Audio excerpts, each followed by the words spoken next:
Donc je vais commencer à basculer d'abord l'authentification là que j'utilise ici là dans le store Redux avec Redux Toolkit et après je fais la modification de la fiche utilisateur. Donc là on peut voir que l'application est lancée. Si je me connecte, on voit que la pop-up n'apparaît pas. Donc ça a le même fonctionnement que dans la vidéo précédente et là je suis sous React 18. Comme on peut le voir ici. Donc déjà avant, je passais par l'API Context, mais je me rends compte que c'est beaucoup de problèmes par rapport au fonctionnement de ma application. Donc c'est pour ça que je passe tout sous Redux Toolkit et je me rends compte qu'il est probable que je n'utiliserai plus jamais l'API Context. Car une fois que tu comprends comment fonctionne Redux Toolkit, en tout cas au niveau des bases, tu n'as plus besoin de te prendre la tête avec ça. Et c'est beaucoup plus puissant et efficace. Donc on voit que ce fichier me permet de gérer donc le token, user ID, l'admin, si je suis connecté, après la fonction pour se connecter, la fonction pour se déconnecter. On voit que je stocke le token, user ID et si je suis admin dans le local storage. Voilà comment c'est fait. Donc ça on l'a déjà vu dans des vidéos précédentes. Donc ça pour le moment je ne vais pas supprimer ce fichier là, je vais juste le renommer. Je vais écrire à supprimer. Voilà. Donc là obligatoirement là il n'y a plus rien qui marche. J'ai changé le nom du fichier. Et surtout, je vais d'abord le supprimer dans index.js. Donc là, on peut voir que j'ai mon store Redux dans le provider ici, là.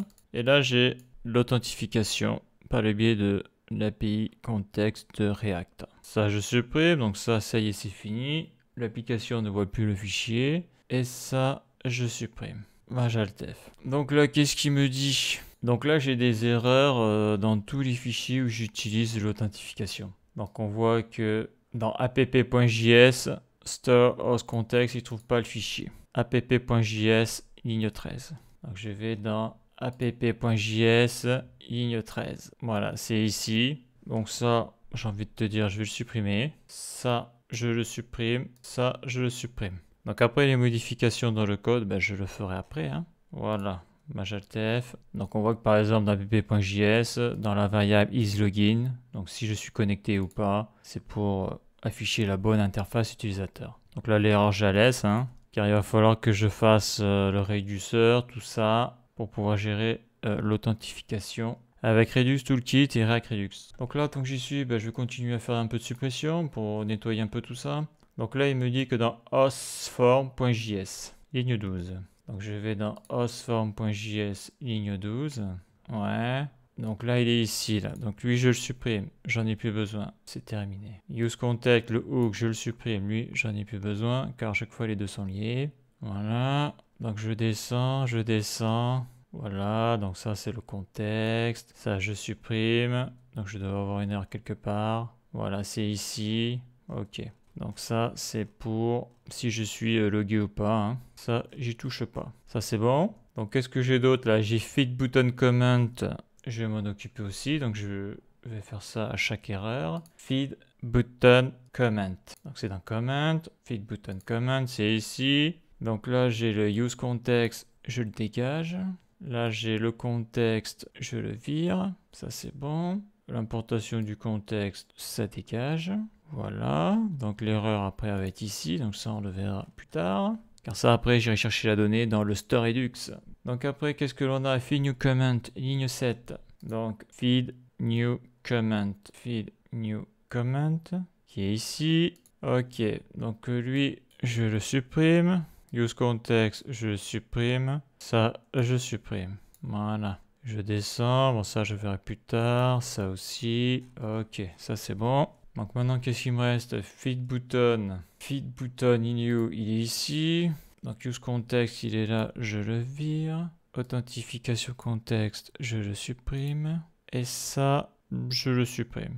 Voilà, je descends. Bon, ça, on le verra plus tard. Feed display post. Feed display post, il est ici. Donc le contexte, ça, je supprime. Feed display use context, je le supprime. Voilà. Et ça, je le supprime. Donc voilà, donc je vais avoir du rouge ici, ok. Bon, ça, je verrai plus tard. Donc, feed new post, il me semblait l'avoir déjà fait. Ah ouais, non, mais là, c'est feed new post. C'est plus feed new comment. Feed new post, il est là. Donc ça, je supprime. Ça, je supprime. Ça, je supprime. Voilà. Donc ça, c'est bon. Après, il me reste fiche user display. Dans fiche user. fiche user display. Use context, je le vire. Lui, je le supprime. Et lui, je le supprime. Voilà, ça c'est bon. Après, je vais supprimer fiche user display read. Fiche user display read. Donc, use context. Ça, je supprime. Ça, je supprime. Voilà. Après, il me reste le main header. Layout, main header. Use context. Je le vire. L'importation du contexte, je le supprime. Ça, je supprime. Voilà. Là, il me reste fiche user. Donc, on voit qu'il y a un paquet de fichiers qui sont modifiés. Hein. Page fiche user. Page fiche user. Ça, c'est terminé. Ça, je le supprime. Et il me reste la page home. La page home. Ça, je le dégage. Ça, je le vire. Ok, donc ça, après tout ça, bah, c'est des erreurs. C'est tous les OCTX. Donc, on voit que j'en ai fait un paquet. Hein. Et j'en ai fait un paquet. Donc il va falloir que je désactive les pages pour éviter d'avoir ces erreurs-là. Alors ça, je ne l'ai pas supprimé. Donc maintenant que j'ai supprimé l'API context de tous les fichiers, il va falloir que je crée donc dans le dossier store, là, dans le slash et dans l'action, il va falloir que je crée donc un nouveau fichier qui sera authentification slice et authentification action. Donc ça, on va le voir dans la prochaine vidéo.